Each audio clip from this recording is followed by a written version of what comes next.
Embiid had 28. Ben Simmons triple-doubled last night. Thrilling fourth quarter until the Sixers, bam, stamped it with a one-point win. Our guy, Chris Broussard, bam, stamping our morning right now. Broussard, I know you love your Clippers, but was last night a potential NBA Finals preview? Maybe? Could you see past the Clippers to envision this somehow?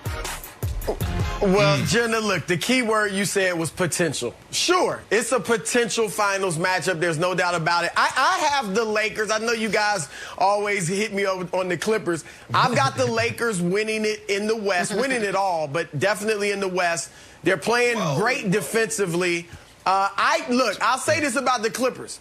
It is not going to be easy for the Lakers. I do think this year they do have an all-LA Western Conference Finals.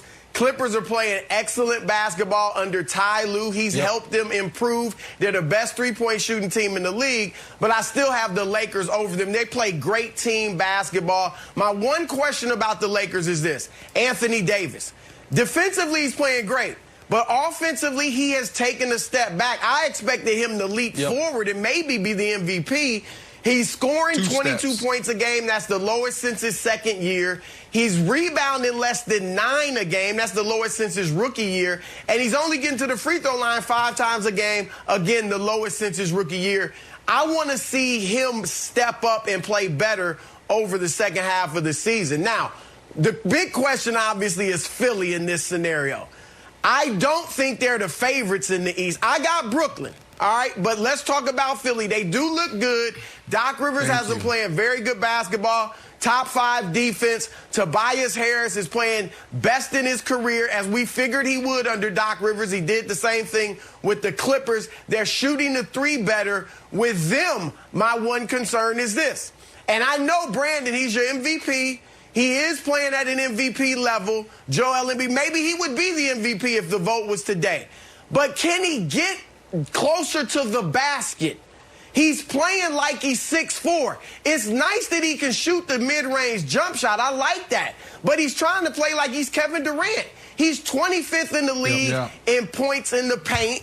He's 45th in the league in paint touches.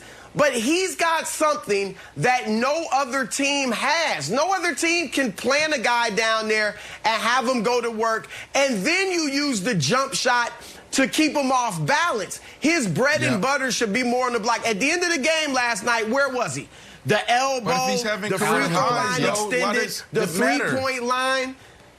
What? Because he's not. He's playing like a guard. And at the end of the game, he can get the other team in foul trouble, Brandon. He's not doing that like he's capable of doing, and that's huge. So I'm glad he can shoot the mid-range shot. He's playing great, but I would like to see him closer to the basket more, because what would Brooklyn do with that? What would, Milwaukee might have trouble with that. So I just think that's something they're missing out on that they could use to their advantage. It's not gonna even come down to Embiid. Yes, right now, if the season stopped today, he should be the MVP. LeBron is turning it on the last week and a half. And I think at the end of the year, he probably will be the MVP. But I think the 76ers have a lot to say. I mean, the Nets have a lot to say about this. You got to think about it. It's not going to come down to Joel Embiid. It's going to come down to the guys around him, because the Nets, they got 3 of the most skillful players that ever touched the basketball. That's way too much offense for them. I know, Nick, you keep talking about defense, and you're gonna go give me stats around the NBA for the last 15 years about defense. I get that. I understand it. But it's way too much offense for the 76ers. I know they're getting better shooting the ball. Steph Curry is playing really well for them. You got Danny Green is doing a good job. You talked about Tobias Harris. But are we really going to bank on Danny Green in the playoffs? Do we remember what happened in the bubble, Nick? Come on, that's a guy that was supposed to come in and help your boy out, LeBron James. And he was the first person they shipped out. So I just don't think they have enough offensively to get it done deep in the season. All right, so let me address all of this here, because you're right. Listen, Nets look really good. Make it take it. Nets beat the Hawks in overtime. Kudos to them. Another great defensive struggle with 252 points scored in that game. I do agree with Broussard that because this is my finals pick, Lakers-Sixers. And I agree, the biggest advantage the Sixers would have in the playoffs against the Nets is Embiid bodying people, getting DeAndre Jordan in foul trouble, and then you're down to either Kevin Durant or Jeff Green trying to guard him. But I actually think, Wilds, last night's game, the Lakers should leave it feeling the best they have felt at any point all season, and the Sixers should leave it a little concerned. And that might sound odd because the Sixers won it. But what you saw last night was the difference between a champion that knows it can win any game and a team that is figuring out who it is. Because the Philly was clearly the better team for 45 minutes. And then in the final 3 minutes, the Lakers got every single defensive stop. They got almost every loose ball. And LeBron was finding three-point shooters with some of the most magnificent. The pass on the baseline was as good as you'll ever see. Right. They went on a 13-0 run without LeBron scoring. And so, Wilds, Philly ended up winning thanks to Tobias Harris. But I think they got to figure out how they're going to close games, because the Lakers know how they're going to close games, and they know if it's a 10-point game with 4 minutes left, we still have a shot here, and that's what a champion is. Yeah, well, I think there was two interesting plays, Broussard. I want to show them to you and get your take on it. The first was the play that sent the Lakers ahead, when Embiid was guarding Anthony Davis out in the corner like he was, like a real three-point threat. And I think that shows, and I know Anthony Davis has struggled a little bit, but that shows the versatility of that offense, Broussard, where you can put him out there and you have to drag Embiid all the way to the corner, then a quick cut after getting picked by Schroeder, which you have literally 100 pounds on. You get the go-ahead basket. The other one is this, Broussard, and it speaks to what you were saying about Embiid in the paint. Do we think that Embiid loves being down there?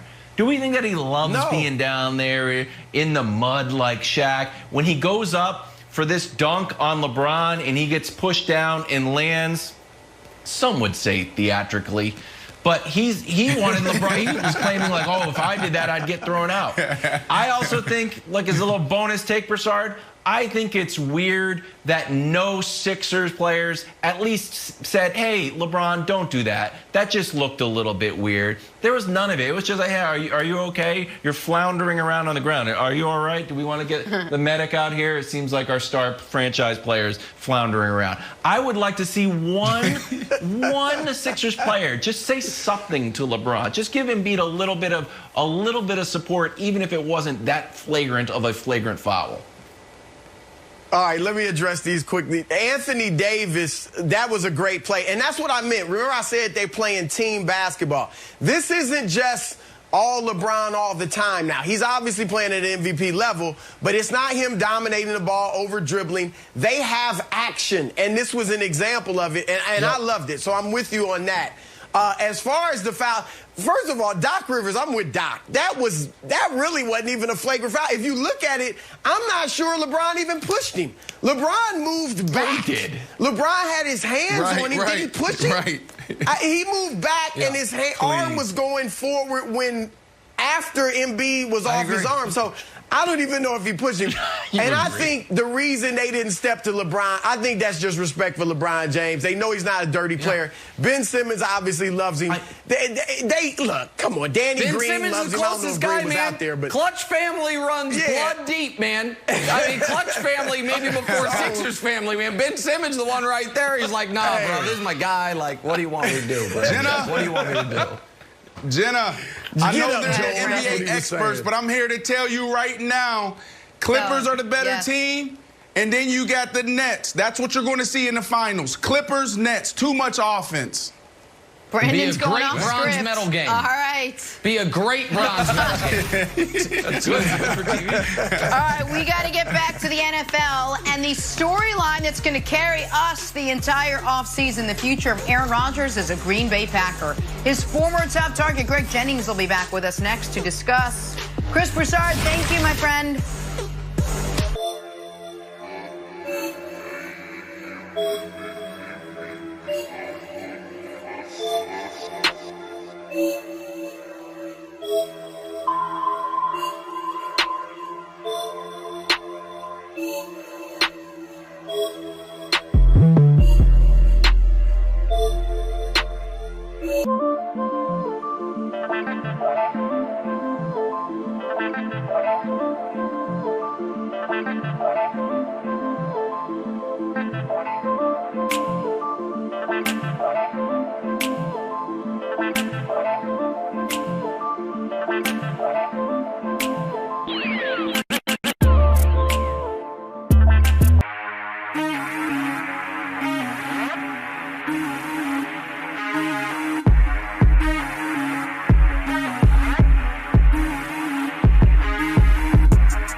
taken a step back. I expected him to leap forward and maybe be the MVP.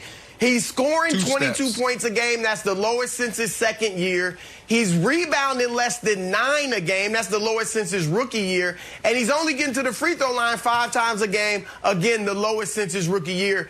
I want to see him step up and play better over the second half of the season. Now, the big question, obviously, is Philly in this scenario. I don't